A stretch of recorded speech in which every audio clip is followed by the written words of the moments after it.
ভিতরে নিয়েছে, এর ওপেন হার্ট সার্জারি করে। মানুষের যখন ওপেন হার্ট সার্জারি করে তখন বুক কেটে ফেলে, পায়ের ভিতরে আল্লাহ তাআলা এক্সট্রা একটা আলাদা তার দিয়েছে, রড দিয়েছে, এইটা ওখান থেকে কেটে নিয়ে এখানে জোড়া লাগায় দেয়। সংবিধানের ওপেন হার্ট সার্জারি করা হবে, একবার নয়, দুইবার নয়, এ পর্যন্ত 17 বার অপারেশন থিয়েটারের ভিতরে নিয়ে দিল কলিজা আলাদা করে ফেলা হলো, কত সংযোজন, কত প্রিয়জন করা হলো। জানেন আজকে আমরা দীর্ঘদিন 55টি বছর নিজেদের তৈরি করা আইন দিয়ে এই দেশ চালিয়েছি, কিন্তু এই দেশের চুরি বন্ধ হয় নাই, টেন্ডারবাজি বন্ধ হয় নাই।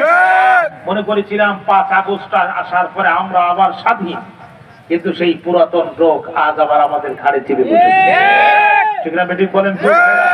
টেন্ডারবাজি, চাঁদাবাজি, সন্ত্রাস, নৈরাজ্য, মারামারি, হানাহানি, কাটাকাটি, খুন খারাপি, জেনা, ব্যভিচার, ধর্ষণ, ইত্যাদি এই সমাজে গোটা সমাজকে জ্বালিয়ে পুড়িয়ে ছারখার করে।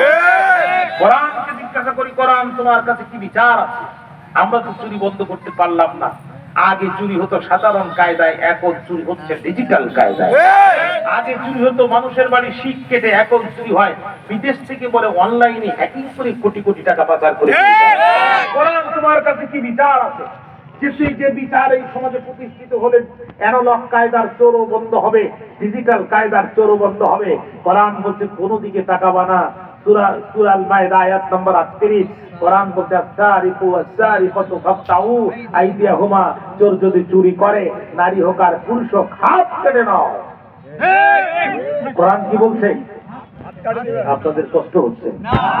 এই ডান পাশের কিছু ভাই ঠিক বলছেন, আর বাম পাশের ভাইরা কষ্ট হচ্ছে আপনাদের, আমার মনে হচ্ছে।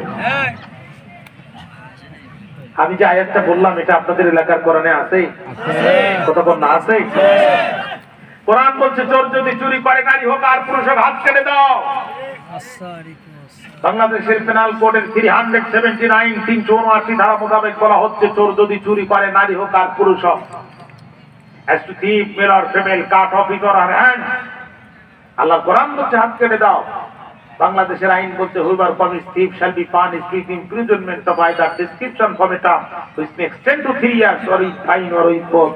চোর যদি চুরি করে ধরো, 3 মাস থেকে 3 বছর জেলে ভরো, or with fine সাথে কিছু জরিমানা করো, or with both কিছু টাকা জরিমানা করো, কিছুদিন জেলে ভরো। মুসলমানের সন্তান যারা জোরে জোরে বলবেন তারা এই আইনটা আল্লাহর আইনের পক্ষে নাকি বিপক্ষে? আল্লাহর কোরআন বলছে চোর চুরি করলে হাত কেটে দাও, আর আমাদের আইন বলছে 3 মাস থেকে 3 বছর জেল দাও। এখন আমরা দাড়ি পাল্লার 2 পাত্রে রেখে যুক্তি দিয়ে একটু যাচাই বাছাই করতে চাই আসলে কোন আইন দিয়ে বিচার করলে কি হবে। আজকের আলোচনার বিষয় হচ্ছে আল্লাহর আইন কেন দরকার। আপনাদের কষ্ট হবে মনে হচ্ছে? আপনাদের কষ্ট হবে? খেয়াল করেন, আল্লাহর কোরআন বলছে চোর যদি চুরি করে, নারী হোক আর পুরুষ হোক, হাত কেটে দাও। আমাদের দেশের আইন বলছে 3 মাস থেকে 3 বছর জেল দাও। বাচ্চাগুলোর আওয়াজ বন্ধ করতে পারবেন না? দেখেন তো তারা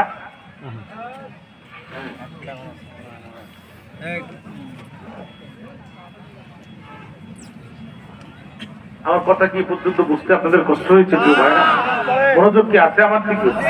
একটু মাথা ঠান্ডা করে। এবছর মাথা গরম করা যাবে না, কারণ চারিদিকে ইসলাম পন্থীদের বিজয়ের আওয়াজ দেখা যাচ্ছে। অর্থাৎ মাথা খুব ঠান্ডা রাখতো। আমার দিকে থাক, আমার দিকে থাক। আল্লাহর কোরআন বলছে হাত কেটে দাও, আমরা বলছি আল্লাহর কোরআন বলছে হাত কেটে দাও, আমরা বলছি 3 মাস থেকে 3 বছর জেল দাও। কোন আইন দিয়ে বিচার করলে কি হচ্ছে? প্রচলিত বিচার ব্যবস্থায় ছেঁচড়া চোর জুতা চুরি করে কারাগারে যাচ্ছে, আর ডাকাতি করার কমপ্লিট প্রশিক্ষণ নিয়ে কারাগার থেকে ডেলিভারি হচ্ছে। চিনেন তো আপনারা? কলা চোর, কদু চোর, জুতো চোর, আমাদের আঞ্চলিক ভাষায় বলা হয় ছেঁচড়া চোর। ছেঁচড়া চোর জুতো চুরি করে ধরা খেয়েছে। আপনারা পাবলিক বাজারে কিছু উত্তম মাধ্যম দিয়েছেন, এরপরে থানায় জমা দিয়েছেন। ওসি সাহেব 379 379 ধারা মোতাবেক একটা কেস ফাইল করেছে, মামলা লিখে 2টা পুলিশ দিয়া গাইবান্ধায় ম্যাজিস্ট্রেট কোর্টে পাঠাইছে। ম্যাজিস্ট্রেট সাহেব মামলার ধারা দেখি বুঝতে পারছে চোর সমিতির সেক্রেটারি। উনি তখন 15 দিন জেল, অনাদায় আরো 5,000 টাকা জরিমানা, অনাদায় আরো 10 দিন সশ্রম কারাদণ্ড। একটা রায় লিখে উনি জাজমেন্ট দিয়ে দিয়েছে। এখন চোর যখন কারাগারে ঢুকছে তখন দেখে ওখানে বসা ডাকাতের সর্দার, তারা তারা গো মোষ দেখলে মনে হয় বিয়ার 11 থানের গো। এরকম মুসলমান লোক সমাজে আছে না নাই? দাড়ির বালাই নাই, হাতে মাল নেই, বাম্পার লোক আছে না? মুখে দাড়ি নাই কিন্তু মোষ আছে খুব মোটা। আমাদের সাতক্ষীরা আঞ্চলিক ভাষায় একটা কথা আছে, খোরে খোর চেনে। দেখবেন যারা বিড়ি খায়, সিগারেট খায়, আর একজনের ছোটের দিকে তাকিয়ে বলে ভাই গ্যাসটা দাও, আমারটা একটু ধরাই নি। ও কিন্তু জিজ্ঞাসা করে না ভাই তুমি বিড়ি খাও কিনা, ও ঠোঁটের দিকে তাকিয়েই বুঝতে পারে আমি যে মাল খাই এও একই মাল খায়। ঠিক না? ডাকাতের সর্দার ছেঁচড়া চোর দেখেই বুঝতে পারছে আমি যে কাজের কাজী সেই কাজের নয়া পাচ্ছি। ওর তখন ডাক দিয়ে বলছে কাম হিয়ার ডিসক্রিপ্ট অ্যারেস্ট হিস্টোরি, এদিকে আয়। কিভাবে গ্রেফতার হলি বল। ও বলছে আর বলবেন না গুরু, এইটুকু বল চুরি করা শুরু। আধুনিক যুগ, ছেলেরাও মাথায় চুল রাখে, মেয়েদের মাথায় চুল থাকে। আমি গভীর রাত্রিতে পড়লাম ভুল, মেয়ে মনে করে এক ছেলের কম্বলের ভিতরে হাত দিয়ে দেখি লম্বা লম্বা চুল। আমি মনে করলাম এইটাই বাড়ির সবচেয়ে গিন্নি মার্কা মহিলা, আমার হবে না ভুল। যেন সর্বনাশ, কানে হাত দিয়ে দেখি সেখানেও নাই কুল, আমি ভেবে পাই না কুল। পায়ে হাত দিয়ে দেখি সেখানেও নাই নুপুর, রাত তখন দুপুর। বলেন তো দেখি যে শীত আসতেছে, পুরুষ মহিলা মনে করে কোন পুরুষের কম্বলের ভিতরে যদি হাত দেয় তোর ঘুম না ভেঙে পারে? ডাকাতের সর্দার হচ্ছে বেয়াদব, তুই তো চোর না, চোরের জাত না। সেই দেশে 4 টাকার জন্য মানুষ মানুষকে পাথর দিয়ে মেরে ফেলায়, এই দেশে বিনা অস্ত্রে চুরি করতে গিয়েছিস তুই কোন লজ্জায়? তুই যাওয়ার সময় একটা নিয়ে যেতে পারলি না, একটা জাপানি খুন নিয়ে যেতে পারলি না, একটা ইন্ডিয়ান রিভলভার নিয়ে যেতে পারলি না?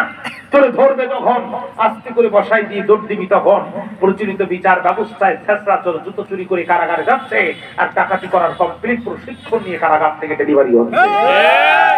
আর একটু আসতে বলেন, আর একটু আসতে বলেন, বাঘের মতো চিৎকার করে বলেন ঠিক না রে ঠিক? এই জন্য দেখবেন গত বছর ছেঁচড়া চোর ছিল যারা, এবছর পাকা চোর তারা। কথা বলেন না কেন? গত বছর যারা ছিল পাকা চোর, এবছর তারা ডাকাতের 9 সদস্য। গত বছর ডাকাতের 9 সদস্য ছিল যারা, এবছর ডাকাতের সর্দার তারা। গত বছর যারা ছিল ডাকাতের সর্দার, এবছর তারা পূর্ব বাংলা এনএল জনযুদ্ধ নিষিদ্ধ কমিউনিস্ট পার্টির আঞ্চলিক কমান্ডার। কথা বলেন প্রাণের ভাইরা, কথা বলেন। আল্লাহর কোরআন বলছে সারিফু সারিফাতু ফাক্তাউ আইদাহুমা, চোর যদি চুরি করে নারী হোক আর পুরুষ হোক হাত কেটে দাও। কোরআন দিয়ে বিচার করলে কি হতো? আমি কি আরেকটি উদাহরণ দিলে আপনাদের কষ্ট হবে? পরিস্থিতি খুব খারাপ, ইয়ানাফসি করতেছে, পুলিশের উপরে জনগণ এখন চড়াও হচ্ছে। আর কি বাড়াবে? মেশিন থাকলে তো বাড়াবে না, মাল তো চালাবে। বক্তা নিয়ে আসেন 50 জেলা দূর থেকে আর মাইক দেন পাশের পাড়া থেকে। দুঃখজনক, সাউন্ড সিস্টেম থাকবে, আওয়াজটা গমগম করবে, কিন্তু আইসক্রিম বিক্রি করা কঠিন নিয়ে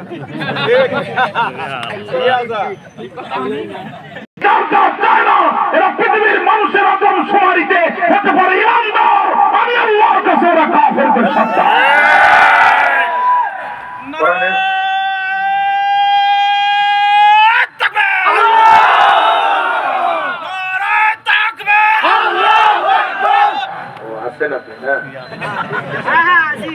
লাইন ভালো আছে, তাই না? আল্লাহ পাক বলেন আল্লাহ বিহাকুম বিমা আনজালাল্লাহ ফাউলাইকা হুমুল ফাসিকুন। অন্য জায়গায় বলছে ফাউলাইকা হুমুজ জালিমুন। কোরআনের বিচার যারা চায় না, যারা প্রকাশ্যে বলে আমরা কোরআনের শরিয়া আইন মানি না, এরা হয় কাফের, তারা হলো জালিম, তারা হলো ফাসিক। এই তিনের বাইরে এদের পরিচয় হতে পারে না।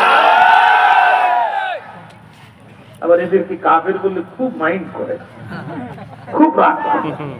তো তুমি প্রকাশ্যে আল্লাহর আইন মানো না, এই কথা বলতে তোমার লজ্জা লাগে না? তোমার কাফের বললে এত লজ্জা লাগে কেন?